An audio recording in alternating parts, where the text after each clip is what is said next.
Hello everyone, আশা করি সবাই ভালো আছেন। হ্যাঁ, আমিও ভালো আছি। অনেক দিন পর আবার নিয়ে চলে আসলাম অডিও স্টোরি।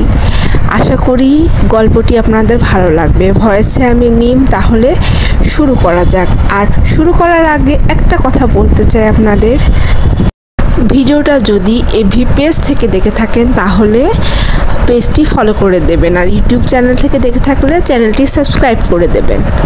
আর ভিডিওটি ভালো লাগলে লাইক, কমেন্ট, শেয়ার করে দেবেন। তো শুরু করা যাক। বর্ষণ মুখর রাতের পথিক, লেখা মিম। আশা করি ভালো লাগবে গল্পটি। বর্ষণ মুখর রাত, অঝোরধারায় বৃষ্টি ঝরছে, আকাশে বিদ্যুৎ চমকাচ্ছে থেমে থেমে। গগন বিদারী মেঘের গর্জনে যেন শিহরিত হচ্ছে পুরো পরিবেশ।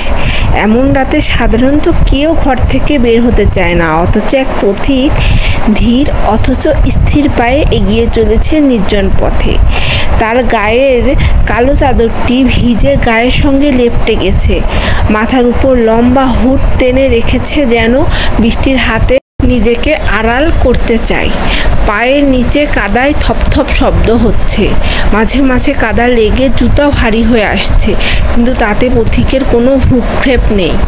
সে যেন একটা ঘোরের মধ্যে হাঁটছে।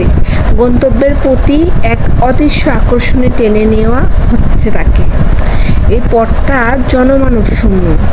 শহরের শেষ প্রান্তে এসে ফুরিয়ে গেছে পিচ ঢালা রাস্তা, তারপর শুরু হয়েছে কর্দমাক্ত মেঠো পথ। এই পথে ধরে হাঁটলেই পৌঁছানোর একটি পরিত্যক্ত বাড়ির সামনে পৌঁছে যায় সে। সামনে একটি জমিদার বাড়ি, যা বহু বছর ধরে ভয়ঙ্কর কাহিনীর জন্ম দিয়েছে।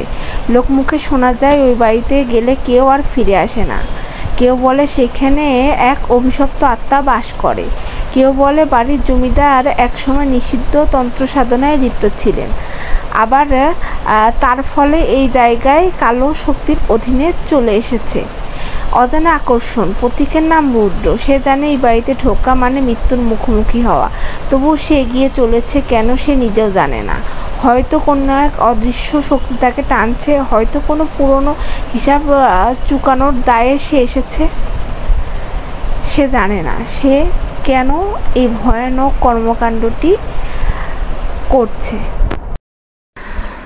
ঝোপঝাড়ের মধ্যে থেকে আচমকা একটি কুকুরের কান্নার মতো শব্দ ভেসে এলো। রুদ্র থমকে দাঁড়ালো, চোখ মেলে দেখলো সামনের পথটা যেন কুয়াশায় ঢাকা পড়ে গেছে। বাতাসে একটা পচা ভিজে গন্ধ ভেসে আসছে। একটি পুরানো বাতি অর্ধেক জ্বলছে মিটমিট করে। আলোটা যেন মৃত্যু পথযাত্রী, যখন তখন নিভে যেতে পারে। রুদ্র এক পা বাড়াতেই বাতাসের দমকা ঝাপটায় তার চাদর উড়ে গেল এক পাশে। আর ঠিক তখনই বিদ্যুৎ চমকালো। বিদ্যুতের আলোয় তার মুখ স্পষ্ট দেখা গেল। চোখ দুটো ফাঁকা, প্রাণহীন। তার মুখের কোণে এক চিলতে রক্ত লেগে আছে, জামার নিচেও লাল দাগ শুকিয়ে কালচে হয়ে গেছে। অভিশপ্ত জমিদার বাড়ি। বাড়ির সামনে এসে দাঁড়াতে বিশাল লোহার গেটের কপাট আপনা আপনি খুলে গেল। রুদ্র ঢুকে পড়ল। বাতাসের ঝাপটায় গেট আবার কটকট শব্দে বন্ধ হয়ে গেল পিছনে। রুদ্র একবারও পিছনে তাকালো না। বাড়ির উঠোনে ভাঙাচোরা কারুকার্য খচিত পাথরের মূর্তি ছড়িয়ে ছিটিয়ে আছে। দেয়ালের গায়ে শ্যাওলা, কোথাও কোথাও ছাদের অংশ ভেঙে পড়েছে। একটা জানালার পর্দা বাতাসে উড়ল, আর তখনই দেখা গেল সেখানে দাঁড়িয়ে আছে একটা কালো ছায়া মূর্তি। রুদ্র একটু ভয়ও পেল না, তার চোখের ভাষা বদলে গেল। সে আসলে শিকার নয়, শিকারী। বাড়ির অভিশাপ সে নিজেই। রক্তক্ষেক, ভয়ানক মৃত্যু বার্তাবাহক।